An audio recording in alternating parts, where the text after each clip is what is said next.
Tesla Model Y was unveiled last week, and almost immediately everybody said, oh, wait, what's happening? It looks exactly like Model 3 that's a little bigger and a 7-seater, and oh my God, Tesla is just not going to be able to sell the Model 3s anymore. Why would you buy a Model 3 when you can, get yourself a Model Y? Now, first of all, I disagree, and this is why I kind of wanted to make the video pinning Model Y and Model 3 against each other and telling you guys that they're actually the market for both. Hopefully you agree with me, but let's go through this right now. Taking over the world, electrifying the world, E4 Electric! Welcome to E4 Electric, your number one source of unbiased electric car news. If this is your first time here, that's all right. I forgive you, as long as you finally found me and we can be friends. And the way to do that is really the only way to do it is click on that subscribe button, and that way we'll be friends, and most importantly, you won't miss anything moving forward and become a part of this amazing community. All right, hopefully I talked you into it and probably spent too much time doing it. But let's talk about the Model Y versus Model 3.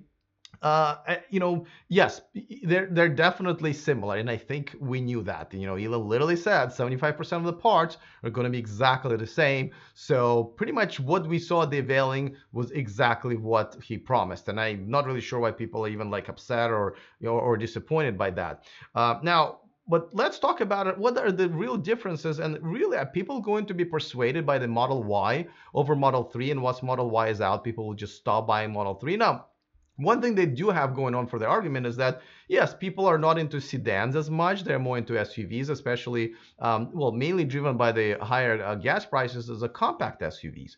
And, people like to be active, especially here in the United States. Well, I probably should say people like to be active everywhere because compact crossover SUVs are popular all over the world. And, having a hatchback is a big deal. Having a little bit more space is a big deal as well. For bigger families, of course, you want to have, more seats and stuff like that. And granted, right? But it only goes to the point that, there's something to the Model Y that Model 3 doesn't have. But then if you don't need all of that stuff, then you would go with the Model 3. Now, let's talk about size. Obviously, you get more cargo room. You get the 7-row seats, but that's not that they are mutually exclusive. It's either cargo room on the back or those extra couple seats. And they're small rises, obviously, for the kids. They're front facing, though, unlike a Model S where they were back facing. So granted, and yes, that's probably the biggest difference. The other difference is a panoramic roof that's kind of like a windshield that just kind of ran away, but there is a pillar there. So I wouldn't say it's not like a Model X, but still a very, very panoramic roof. Not really sure if it's going to sway anybody, to be honest with you, but it is a difference. And of course, the price. It's $4,000 more, the base price. It is something. It's pretty much 10% of the price, and that's a lot. It's a lot for a lot of people. Now, 0 to 60 and all of the other 0 to 60, what is it? 5.6 for the Model 3 and 5.9 for Model Y.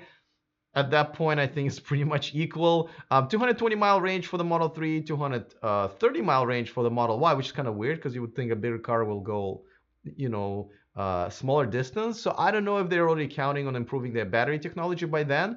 So I'm not really sure if it's side by side. Is it like 2018 compared to 2020? But nevertheless, the range is, pretty much the same. And we're talking about base models here. Now, here's why I think there is market for both. And before I tell you that, I just want to quickly remind you that this video on this channel is sponsored by Accelerate Auto, the extended third-party warranty for all electric cars, including the Tesla Model 3, with up to 125,000 mile coverage. Only $100 deductibles. As you know, it's much less than others. And if you guys can browse to the description of this video, you will find yourself $100 off specifically for you, for this audience. Just make sure to click on the link that's appropriate to your state. All right, so let's talk about the Model 3 versus Model Y. So for the life of me, I don't understand. How is that, like the BMW used to have, they only have like 3 series, 5 series, and 7 series, right? At that point, that was a lineup.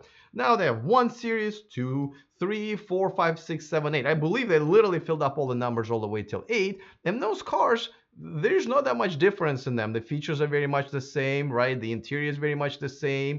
The price varies by the size, but between the two, they're very similar. I dare you, if you're not really like that much into BMW, and I'll put 2 cars next to each other, you'll be like, whoa, they're almost twins, right? It's kind of the same what people are saying about Model Y and a Model 3. So I'm not really sure why BMW, and this goes for a few other manufacturers, can do this and have 8 cars in their lineup, but Tesla makes the ones that are a little bit similar to each other and goes like, whoa, whoa, whoa, what are you guys doing?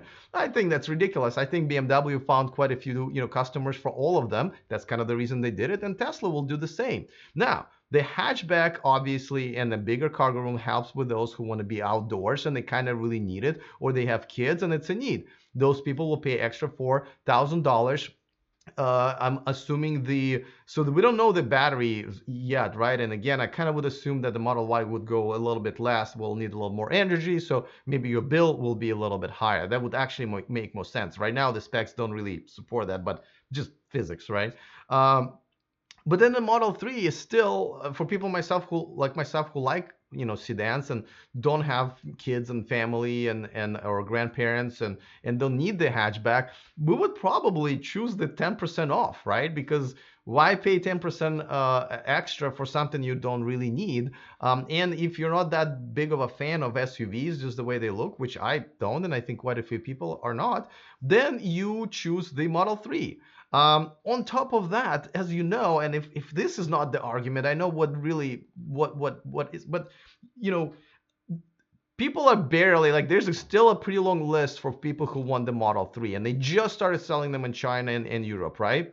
So for those people, by the time Model Y arrives, for those people who don't care about either, they can get a Model Y instead of Model 3, a Model 3 instead of Model Y.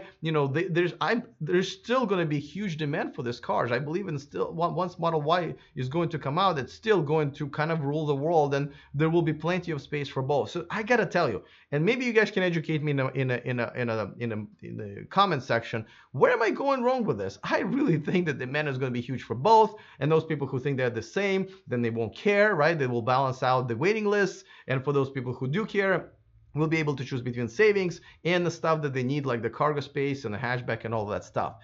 Tell me where I'm going wrong with this, all right? I really don't know. And I know usually I do positives and negatives, and this is not that kind of a video really.